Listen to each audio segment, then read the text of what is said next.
Hello, എല്ലാവരും happy ആയിട്ടിരിക്കുന്നോ? വെക്കേഷനിൽ മക്കളെങ്ങനെ നിങ്ങളെ ബുദ്ധിമുട്ടിപ്പിക്കുന്നുണ്ടോ ഭയങ്കരമായിട്ട് വൈകുന്നേരങ്ങളിൽ? അപ്പം മാംഗോ ഒക്കെ ഉണ്ടെങ്കിൽ ഇതുപോലെ ജാം ഉണ്ടാക്കി വെച്ചാൽ അവർക്ക് ഓരോ ബ്രെഡ് വാങ്ങിച്ചു കൊടുത്താൽ അവരത് കഴിച്ചോളൂ. അമ്മമാർക്ക് ടെൻഷനേ വേണ്ട.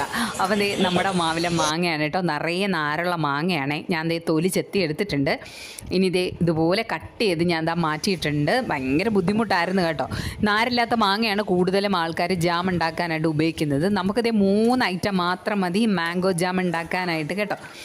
മിക്സിയുടെ ജാറിലേക്ക് ഇട്ട് നന്നായിട്ട് ഞാൻ ബ്ലെൻഡ് ചെയ്ത് വെച്ചിട്ടുണ്ട്. ഇനി ഇത് അരിക്കുന്നതാണ് ഇവിടെ ബുദ്ധിമുട്ട്. നാരുണ്ടായതുകൊണ്ട് ഒരുപാട് സമയം എടുത്തുകൊണ്ട് അത് അരിച്ചെടുക്കാനായിട്ട്. ഇത്രയും നാരുണ്ടായിരുന്നു കേട്ടോ, നിങ്ങൾ തന്നെ കണ്ടു നോക്കൂ കേട്ടോ. പരമാവധി നാരില്ലാത്ത മാങ്ങ എടുക്കാൻ ശ്രദ്ധിക്കുക കേട്ടോ. ഇനി ഇതൊരു പാൻ ചൂടാക്കി ഞാൻ അതിലേക്ക് ഒഴിച്ചിട്ട് നന്നായിട്ട് ഇളക്കുകയാണ്. ഇത് നല്ല മധുരമുള്ള മാങ്ങ ആയതുകൊണ്ട് ഞാൻ കുറച്ച് പഞ്ചസാര മാത്രമേ ചേർത്ത് കൊടുത്തിട്ടുള്ളൂ കേട്ടോ. അപ്പം നിങ്ങളും മധുരം നോക്കിയിട്ട് പഞ്ചസാര ചേർത്ത് കൊടുക്കുക കേട്ടോ. എന്നിട്ട് ഇത് നന്നായിട്ട് ഞാൻ ഇളക്കുന്നുണ്ട്. ഇതിൻ്റെ കൂട്ടത്തിൽ ഞാൻ കുറച്ച് മാംഗോ എസെൻസും കൂടെ ഒഴിച്ചു കൊടുക്കുന്നുണ്ട്. കാര്യം ഈ മാങ്ങ പഴുത്ത് അടർന്ന് വീണത് കൊണ്ട് ചെറിയൊരു ഇനിപ്പുണ്ട് കേട്ടോ. അപ്പോൾ അതൊന്ന് മാറാൻ വേണ്ടിയിട്ടാണ് ഞാൻ ഈ ഒരു എസെൻസ് ചേർത്ത് കൊടുത്തത്. നിങ്ങൾക്ക് വേണമെങ്കിൽ ചേർക്കാം, ഇല്ലെങ്കിൽ വേണ്ട കേട്ടോ.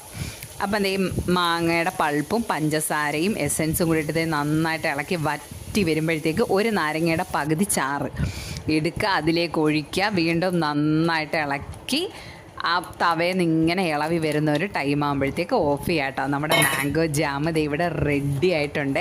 അപ്പം നമ്മുടെ മക്കൾക്ക് വളരെ ഹെൽത്തി ആയിട്ടുള്ളൊരു മാംഗോ ജാം ഉണ്ടാക്കി കൊടുത്താൽ അവർക്കും സന്തോഷം. കെമിക്കൽസ് ഒന്നും ഇല്ലാത്ത ഐറ്റം ആണല്ലോ.